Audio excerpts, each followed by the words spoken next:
Welcome to एक्वावर्ल्ड classes. चलिए आज हम पढ़ते हैं अपना ऑर्गेनोमेटालिक्स के अंदर अगला पोर्शन। हमने पिछले पोर्शन में क्या पढ़ा था? In case of photo halogenation reactions जो होता है, क्या होता है in case of photo halogenation reactions, आपका रिएक्शंस किस तरीके से होता है हमने ये देखा था।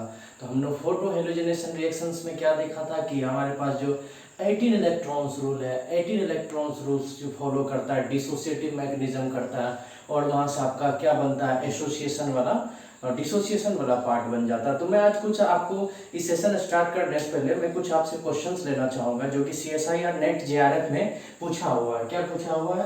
JRF में पूछा हुआ है। किसमें पूछा है? JRF CSIR नेट में पूछा हुआ है। ठीक, ये क्वेश्चंस क्या था? ये क्वेश्चंस आपके पास था, अगर मैं आपको बोल दूं ये हमारे पास MnCO का 6+, अगर मैं इसका रिएक्शन CH3Li के साथ कर लूँ, किसके साथ कर लूँ? CH3Li के साथ। समझ में आ रहा है? तो मैं अगर इसका स्ट्रक्चर ड्रॉ करूँ, अगर मैं इसका स्ट्रक्चर ड्रॉ कर लेता हूँ, MnCO, CO, CO, CO, CO और एक CO, ठीक, और प्लस CH3Li, इसके ऊपर नेगेटिव चार्ज है, इसके ऊपर क्या है? पॉजिटिव चार्ज है आपका। तो हमने पढ़ा था अगर कोई भी स्पीसीज आपके पास न्यूक्लियोफाइल है, मैंने क्या पढ़ाया था, कोई भी स्पीसीज है जिसके पास न्यूक्लियोफाइल है वो इलेक्ट्रोपॉजिटिव चाहता है, वो पॉजिटिव चार्ज चाहता है। तो मैं यहाँ से देख रहा हूँ इसमें कोई पॉजिटिव चार्ज नहीं है। मैंने आपको बताया था अगर कहीं भी कुछ पता नहीं चले तो आप बता दो कि इसमें टर्मिनल कार्बोनिल जो होती है, हमारी टर्मिनल कार्बोनिल जो होती है वो इलेक्ट्रोफाइल इन नेचर होती है। तो क्या हो जाता है मेरे पास, ये टर्मिनल कार्बोनिल जो हो जाएगी, टर्मिनल कार्बोनिल, किसी एक कार्बोनिल को आप ले लो, वो क्या हो जाएगी? इलेक्ट्रोफाइल इन नेचर हो जाएगी। ठीक, तो यहाँ से क्या हो जाएगा, जैसे कि आप ये CH3 माइनस यहाँ अटैक कराओगे तो ये ट्रिपल बॉन्ड का ऑक्सीजन पे इलेक्ट्रॉन चला आएगा। तो यहाँ से क्या बन जाएगा? MnCO, CO, CO, CO, CO, C double bond हो CH3। ठीक, अब ये भी 18 इलेक्ट्रॉन्स रूल फॉलो होना चाहिए। तो कितना हो गया? मैग्नीज के पास कितना इलेक्ट्रॉन्स है? मैग्नीज के पास 7 है, 1 2 3 4 5 10 प्लस इसका 1, ये भी क्या हुआ आपके पास? 18 इलेक्ट्रॉन से स्पीसीज फॉलो किया। तो मेरे पास क्या प्रोडक्ट बन गया? मेरे पास ये प्रोडक्ट बन गया। ये एक्चुअली में क्वेश्चन आपके CSIR नेट में आया हुआ था, वो कुछ इस तरीके से था, आपको टर्मिनल कार्बोनिल पहचानना था। क्या पहचानना था? कि टर्मिनल कार्बोनिल हम लोग कैसे पहचान सकते हैं अगर आपके पास कोई न्यूक्लियोफाइल दिया हुआ हो। ठीक, नेक्स्ट क्वेश्चन हम लोग देख लेते हैं।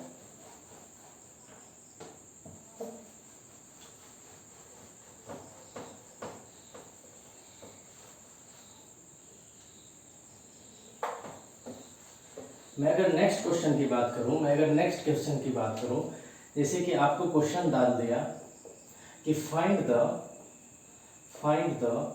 इंटरमीडिएट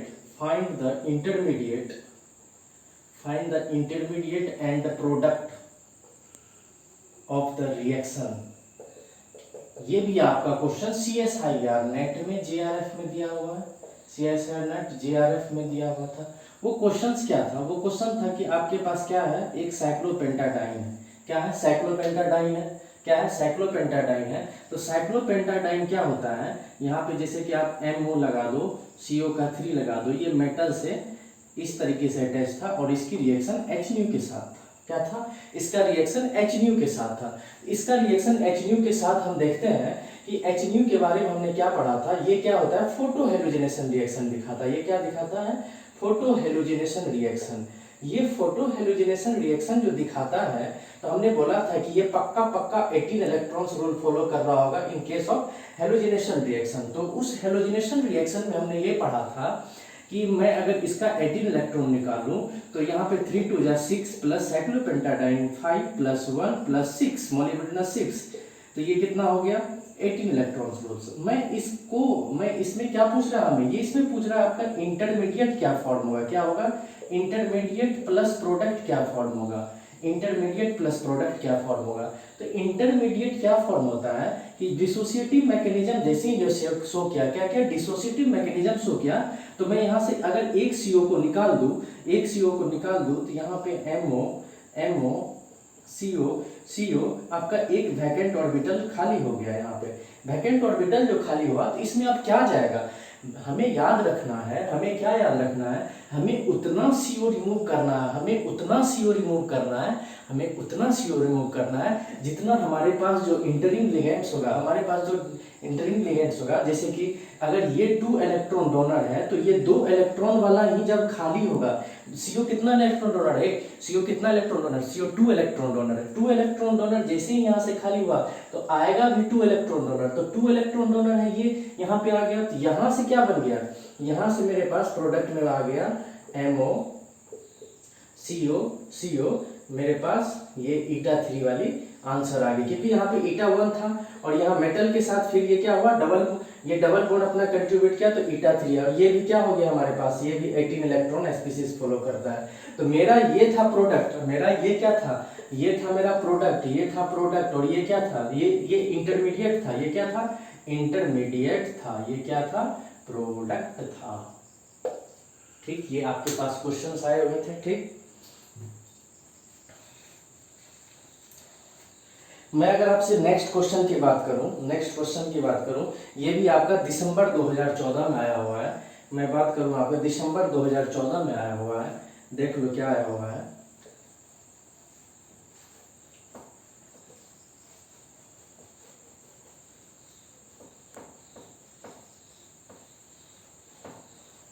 ये भी क्या है, दिसंबर 2014 में आया हुआ है, दिसंबर 2014 में आया हुआ है, ये JRF 2015 JRF में आया हुआ है। आपके पास क्वेश्चंस जो है वो है Na Fe Na eta5 C5 H5 Fe CO का 2 प्लस I2 ये प्रोडक्ट फॉर्म होता है A, क्या हो जाता है, ये हमारे पास प्रोडक्ट फॉर्म हो जाता है A, और यहाँ से मैं रिएक्शन करा दूँ LiAlH4 के साथ तो ये भी प्रोडक्ट फॉर्म होता है। और यहाँ से जो हमारा क्वेश्चंस लिखा हुआ है वो बोल रहा है 2 सिंगलेट ऑफ रिलेटिव इंटेंसिटी, वो बोल रहा है 2 सिंगलेट्स, क्या बोल रहा है वो, 2 सिंगलेट्स ऑफ रिलेटिव इंटेंसिटी और इसकी रेशियो है 5:1। तो मैं इसको कैसे सॉल्व करता हूँ, मैं इसको ऐसे सॉल्व करता हूँ, हमने क्या पढ़ा भी था कि अगर आपके पास इस तरीके का कॉम्प्लेक्स आ जाए जहाँ सोडियम लगा हो तो वहाँ मेटलेट आयंस फॉर्मेशन होता है। क्या फॉर्म, हमने क्या पढ़ा था कि जहाँ पे सोडियम हो जाए वहाँ पे क्या फॉर्म होता है, मेटलेट आयंस फॉर्मेशन होता है। तो हमने यहाँ पे, अगर मैं यहाँ पे आपका मेटलेट आयंस फॉर्मेशन कर दूँ, मैं आपके पास अगर मैं इस तरीके से कुछ स्ट्रक्चर बना लूँ, ये Fe हो गया, और ये CO यहाँ पे नेगेटिव चार्ज मैंने इंट्रोड्यूस कर दिया, और यहाँ पे मैं I2 लगा लूँ, I2 को ऐसे लिख सकता हूँ, तो ये नेगेटिव चार्ज यहाँ I पे अटैक करके इस आयोडीन को एज लिविंग ग्रुप निकाल देगा। बताइए ऐसा होगा कि नहीं होगा, मैंने आपको पढ़ाया था। तो ये नेगेटिव चार्ज जैसे ही अटैक किया तो ये आयोडीन बाहर गया, तो मैं इसको कैसे लिख सकता हूँ, eta5 Fe CO और आयोडीन। अब ये भी देखना है कि ये भी 18 इलेक्ट्रॉन्स फॉलो होना चाहिए और ये भी 18 इलेक्ट्रॉन्स रूल फॉलो होना चाहिए। तो 18 है, 8 है, +5 है, +4 है, +1 है, ये भी कितना है, 18 इलेक्ट्रॉन्स रूल फॉलो कर रहा है। ये भी आपका क्या है, 18 इलेक्ट्रॉन्स रूल फॉलो हो रहा है। अब ये प्रोडक्ट जो मेरे पास आया और ये प्रोडक्ट और इस प्रोडक्ट का रिएक्शन अगर फिर क्या किया, वो LiAlH4 के साथ कर दिया। क्या किया है, LiLH4 के साथ कर दिया है। ये LiLH4 जो होता है ये क्या होता है हमारे पास, ये H- का सोर्स है। ये क्या है, H- का सोर्स है। और हमें पता है H- के बारे में हमने पढ़ा था इसके बारे में कि इलेक्ट्रॉन डेंसिटी हाई होती है। क्या होती है, इलेक्ट्रॉन डेंसिटी जैसे ही हाई होगी इसके ऊपर electron density as a nucleophile काम करेगा। और न्यूक्लियोफाइल काम जैसे ही काम किया, ये नेगेटिव चार्ज जो है H- जो है इस फ्लोरीन इस पे अटैक करके इस आयोडीन को बाहर कर देगा। तो यहाँ से प्रोडक्ट क्या फॉर्म हो जाता है, eta5 Fe CO और यहाँ से H। अब क्या है, ये 5:1 का कहने का मतलब है ये आपके पास बी प्रोडक्ट हो गया। अब यहाँ पे क्या हुआ, इधर देखो, ये हाइड्रोजन और ये एक यहाँ हाइड्रोजन, ठीक, 1 2 3 4 5। इस पांचों हाइड्रोजन का एक सिग्नल होता है, पांचों हाइड्रोजन का 1 सिग्नल और यहाँ एक हाइड्रोजन का 1 सिग्नल। तो ये रेशियो क्या हो गई, 5:1। तो प्रोडक्ट तो मेरा ए और बी बन चुका है, ठीक। तो ये क्वेश्चन आपके दिसंबर 2014 जेआरएफ में आया हुआ था, ठीक। दिसंबर 2014 जेआरएफ में आया हुआ था, ठीक। अब मैं आपसे कोई क्वेश्चन कर दूं, मैं आपसे नेक्स्ट क्वेश्चन क्या कर दूं,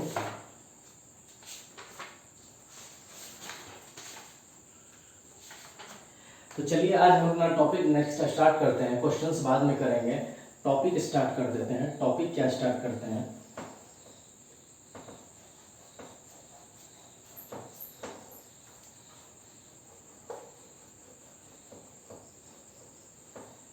मैं अपना टॉपिक स्टार्ट करता हूं जो कि CSIR नेट के लिए, बहुत ही ज़्यादा इम्पोर्टेंट है। इन चीज़ों को आपको अच्छे से देखना पड़ेगा, क्योंकि ये जो टॉपिक है, मैंने अभी तक जो टॉपिक पढ़ाया वो भी ज़्यादा इम्पोर्टेंट है, उससे भी आपके पेपर्स में क्वेश्चन आते हैं। लेकिन अभी जो मैं पढ़ा रहा हूँ वो बहुत अच्छा एप्लीकेशन है आपके CSIR नेट JRF के लिए, ठीक है। तो आपको क्या पढ़ना है, आपको पढ़ना है सब्स्टिट्यूशन रिएक्शंस। क्या पढ़ना है आपको, सब्स्टिट्यूशन रिएक्शंस।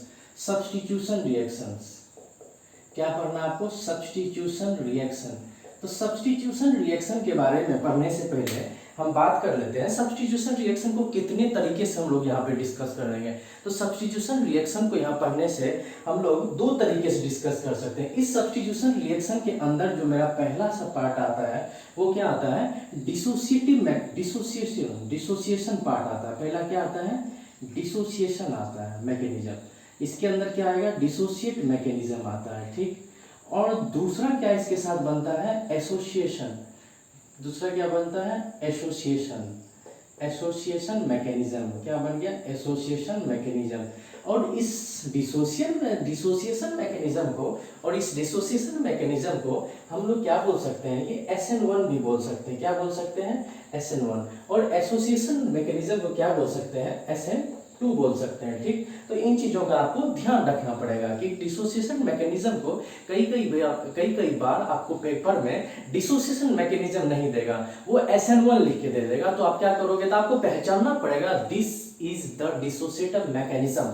तो मैकेनिज्म की बात करता है डिसोसिएटिव मैकेनिज्म। तो मैं इसका पहला पोर्शन पढ़ता हूँ, डिसोसिएटिव मैकेनिज्म। मैं इसका पहला पार्ट क्या पढ़ता हूँ, डिसोसिएटिव मैकेनिज्म। मैं क्या पढ़ता हूँ, डिसोसिएटिव मैकेनिज्म, ठीक।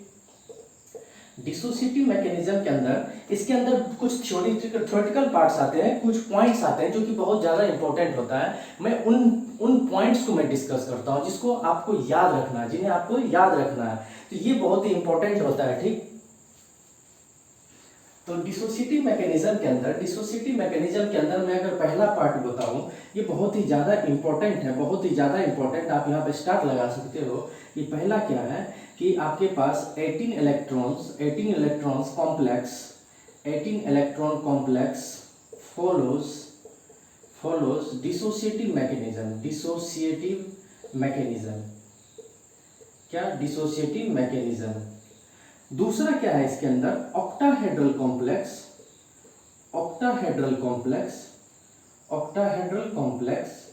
या आपके पास क्या हो, टेट्राहेड्रल कॉम्प्लेक्स हो, या क्या हो, टेट्राहेड्रल कॉम्प्लेक्स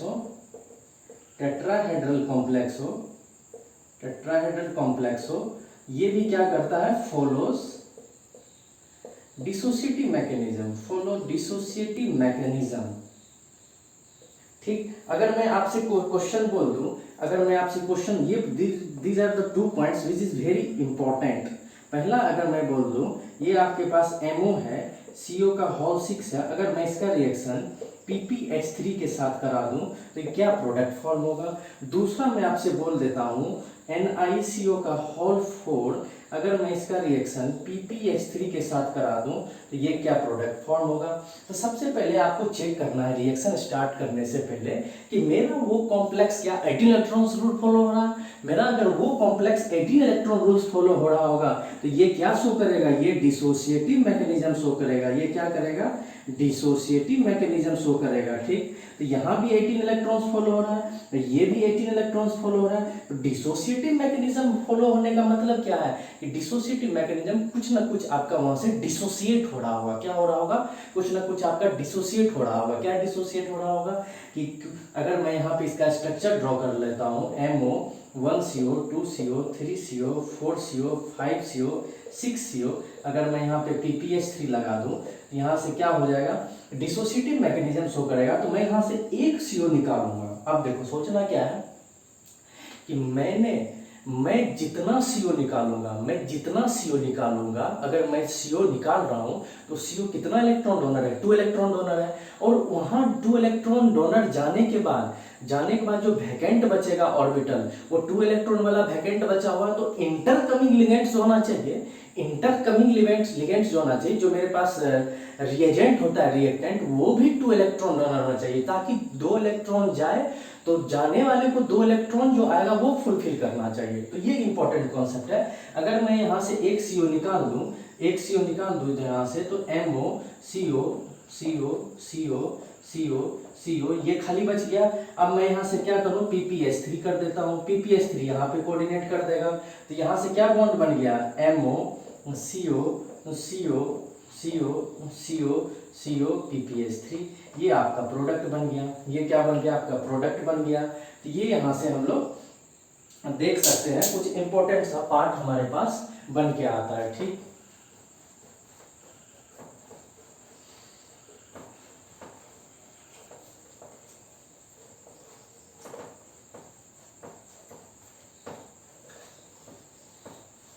मैंने क्या बोला था आपको? मैंने क्या बोला था? इधर देखना। मैंने बोला था कि अगर मैं यहाँ पे MOCO का 6 प्लस PPH3 कर दूं, तो मैंने क्या बोला? MOCO CO CO CO CO, ये कितना है? 18 इलेक्ट्रॉन्स रूल। ये डिसोसिएटिव मैकेनिज्म शो करेगा। डिसोसिएटिव मैकेनिज्म शो किया तो मैं यहाँ से एक CO को निकाल दूं, तो यहाँ से क्या बच गया? MOCO CO CO CO CO, ये वैकेंट बचा। मैं यहाँ से PPS3 करा लूँ, ये लॉन पेयर यहाँ पे अटैक कर देगा, तो यहाँ से MO CO CO CO CO और कितना? 1 2 3 4 CO PPS3, ये आपका प्रोडक्ट हो गया। ये आपका प्रोडक्ट हो गया। ठीक, अगर मैं क्वेश्चन यहीं पे ले लूँ, मैं यहीं पे क्वेश्चन ले लूँ, NiCO का 4 प्लस PPS3 क्या ये 18 इलेक्ट्रॉन्स फॉलो हो रहा है? ये 18 इलेक्ट्रॉन्स फॉलो हो रहा है, देखिए क्या है? डिसोसिएटिव मैकेनिज्म शो करेगा। डिसोसिएटिव मैकेनिज्म जैसे ही शो किया तो हमें पता है कि एक CO निकालो, एक CO निकलेगा 1 CO 2 इलेक्ट्रॉन डोनर, उसके बदले में क्या आएगा? PPS3 आ जाएगा। तो PPS3 आ जाएगा, तो यहाँ से क्या बचा? NiCO का 3 PPS3, तो ये भी 18 इलेक्ट्रॉन्स फॉलो होना चाहिए। तो ये मेरा प्रोडक्ट हो गया। ये आपका ये आपके पास क्या आ गया? प्रोडक्ट आ गया। ठीक, फिर मैं आगे इसमें डिस्कस करता हूँ। इसका मैकेनिज्म इंपॉर्टेंट है। क्या है? Mechanism is very very important. ये आपका प्रोडक्ट भी पूछा जाता है CSIR नेट में, और आपको क्या पूछा जाता है? आपके पास इसका मैकेनिज्म भी आता है। तो मैकेनिज्म भी इंपॉर्टेंट है। मैकेनिज्म भी मैं डिस्कस करता हूँ यहाँ पे। प्रोडक्ट आपको समझ में आ गया होगा।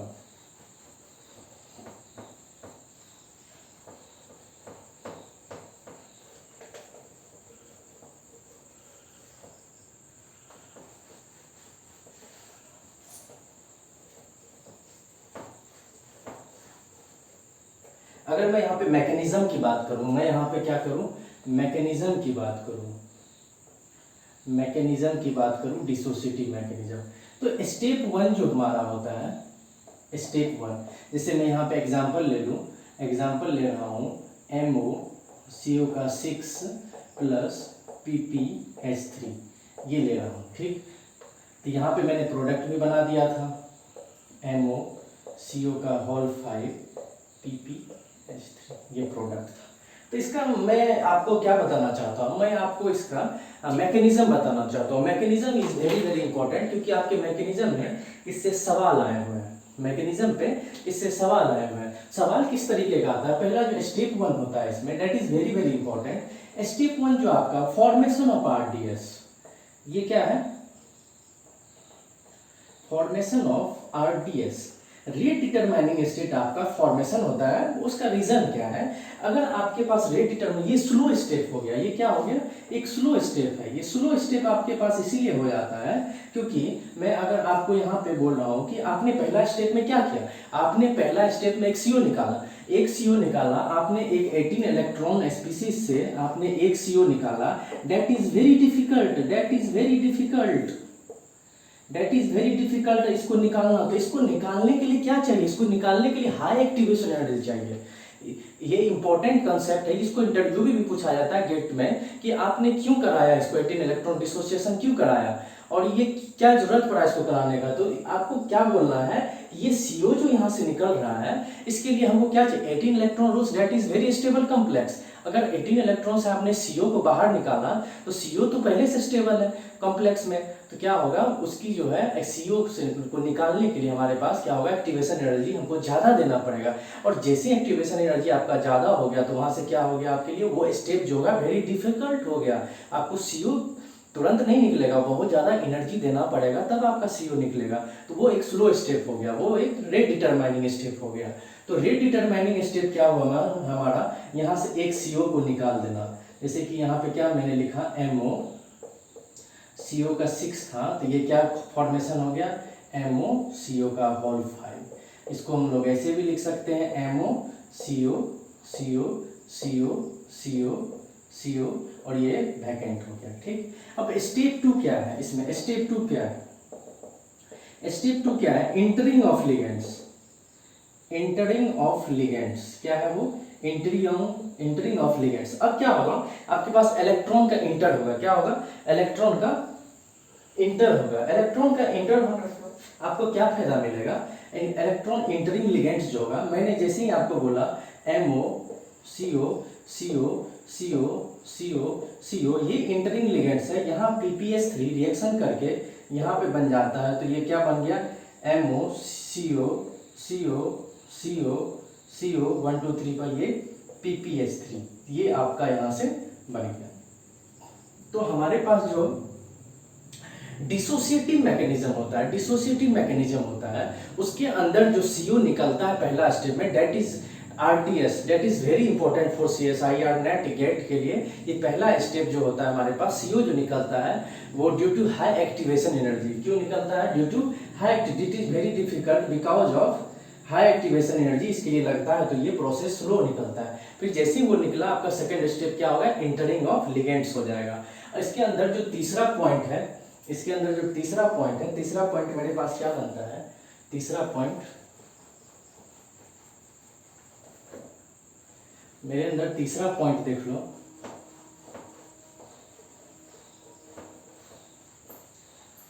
इसके अंदर जो तीसरा पॉइंट बचता है, तीसरा पॉइंट जो कि वेरी वेरी इंपॉर्टेंट है, dissociative mechanism. Dissociative mechanism, dissociative mechanism जिसको हम लोग क्या बोलते हैं? SN1 is only dependent on concentration of reactant। ये बहुत ही ज्यादा इंपॉर्टेंट है, कंसंट्रेशन ऑफ रिएक्टेंट। ये यहाँ से CSIR नेट ने भी क्वेश्चंस पूछ चुका है कि हमारे पास जो डिसोसिएटिव मैकेनिज्म होता है, डिसोसिएटिव मैकेनिज्म जो हमारे पास आता है, डिसोसिएटिव मैकेनिज्म जिसे हम SN1 बोलते हैं, is only dependent on concentration of reactant. अगर मैं आपके पास कोई एग्जांपल दे दूं, जैसे मैं आपके पास बोल दूं NiCO का होल 4 प्लस PPS3, अगर इसमें 4 ऑप्शन बना दें कि किस पे रेट जो डिपेंड करता है, तो रेट डिपेंड करेगा सिर्फ और सिर्फ इसके कंसंट्रेशन पे डिपेंड करेगा। Rate depend on concentration of reactant. किस पे डिपेंड करेगा? Concentration of reactant. तो ये चीज ध्यान रखना है। आपके पास कोई भी SN1 रिएक्शन आ जाएगी, डिसोसिएटिव मैकेनिज्म आ जाएगी, डिसोसिएटिव मैकेनिज्म आपके पास जैसे ही बना तो वो क्या हो गया आपके पास कि वो only dependent on concentration of reactant. ठीक है, तो आज के लिए इतना ही। अगले लेक्चर में हम लोग इसका एप्लीकेशंस देखेंगे, वो बहुत इंपॉर्टेंट है। तो मिलते हैं अगले क्लास में। और प्लीज़ हमारे चैनल को सब्सक्राइब कीजिए, शेयर कीजिए, लाइक कीजिए और कमेंट कीजिए और अप्रिशिएट कीजिए। Thank you, that's it.